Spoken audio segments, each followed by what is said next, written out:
زمن په دې دور کې خوش قسمت انسان هغه دی ورب الکعبه دومره خوش قسمت چې موږ ته پس کېږو چې څوک د قبره پورې د خپل ایمان سلامت ورسي بازار ته که ووتو جنکۍ دې ولیدې هم کېدای شي ګډوډ دي کړي دا قصې مه کوه زه پلانې الله نه همیشه دا وایه الله ومې ساته کمې فتنې چې دي که نه ورب الکعبه د چپو په شان دي لکه چپه چې د منه راشي د یو ځای نه د یو ځای ته وړي او د بل ځای نه د بل ځای ته وړي او دا به نه وي چې زه څوک یم چېرته به دا نه وي چې زه پلانې او علانې یم پیغمبر صلی الله علیه وسلم نه دا دعا نقل د هغه به اللهم انی اعوذ بک من الفتن یا الله زه تا پورې پناه نیسم د فتنو نه فتنو نه مې وساته دا ګوره پیغمبر صلی الله علیه وسلم دی دا کیدی نشي چې فتنه دی ګډوډ کړي دا نشي کیدی خو بیا هم یېرېږي په ځان باندې وی الله د فتنو نه مې وساته ته څوک یې چې ته وایې زه پلانې او علانې ته څوک یې که د یو ملا دوه بیانونه مې راته ولګول که نه نو هم به پکې ګډوډ شي که چېرته د جنۍ تصویر او سندرې د مخې ته راله که نه نو هم کیدای شي ګډوډ دي کړي بازار ته که ووتو جنکۍ دې ولیدې نو هم کیدای شي ګډوډ دي کړي دا قصې مه کوه زه پلانې او علانې همیشه دا وایه یا الله ومې ساته او دا وایم نه وایه زه کمزوری یم زه کمزوری یم زه یېرېږم په ځان باندې یوسف علیه السلام د هغه چې کومه دعا را نقل ده په سورت یوسف کې وی الله ته وی توفني مسلمه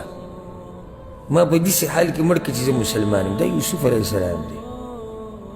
او دی دا وی الله ما داسې مړ کړه چې زه مسلمان یم ته څوک یې چې ته دا خبره نه کړې ته څوک یې چې ته ماته دا وایې چې زه به د مرګه پورې په ایمان باندې یم پیغمبر صلی الله علیه وسلم وی یا مقلب القلوب ثبت قلبي على دینک یا الله ته زړونه اړې راړې زما د زړه په اسلام باندې مضبوط ساته ته څوک یې چې ته خبره کړې ابراهیم علیه السلام وی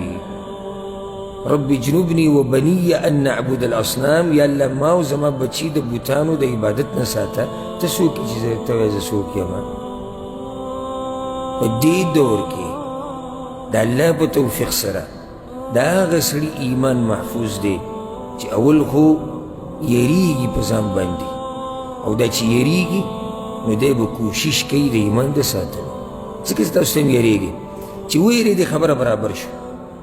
او چې څوک په ځان نه یېرېږي او په خپل ایمان نه یېرېږي دی د ساتلو کوشش هم نه کوي ځکه چې هلته هغه ډاډه دی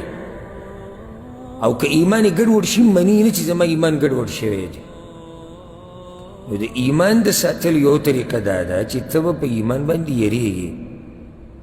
دویمه طریقه دا ده چې ته به همیشه دا دعاګانې غواړي چې الله زما د ایمان حفاظت وکړه او درېیمه ده د دین چې کوم ډاکټران دي او کوم علما دي د هغوی په خوا کې به کښېنې چې ایمان دې ګډوډ نه شي او که چېرته ګډوډ شوی نو چې بیا برابر شي او زه اکثر دې ملګرو ته دا خبره ډېره کومه زمونږ په دې دور کې خوش قسمته انسان هغه دی ورب الکعبه دومره خوش قسمته چې موږ ته پس کېږو چې څوک د قبره پورې د خپل ایمان سلامت ورسي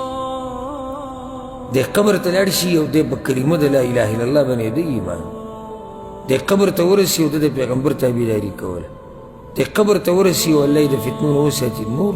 نعمت څه ته وایي نعمت دغه کوم حالات چې روان دي موږ یې ګورو او الحمدلله زه په هغه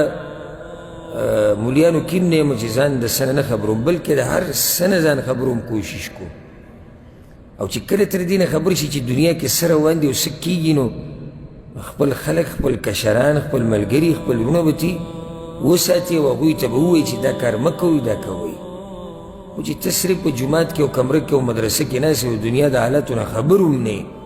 چې بهر څه روان دي او څه نه دي روان کومه فتنه چلېږي کومه نه چلېږي ته به عوامو له څه تنبیه ورکړي او څه به یې پوه وکړي چې دې نه ځان لرې ساتي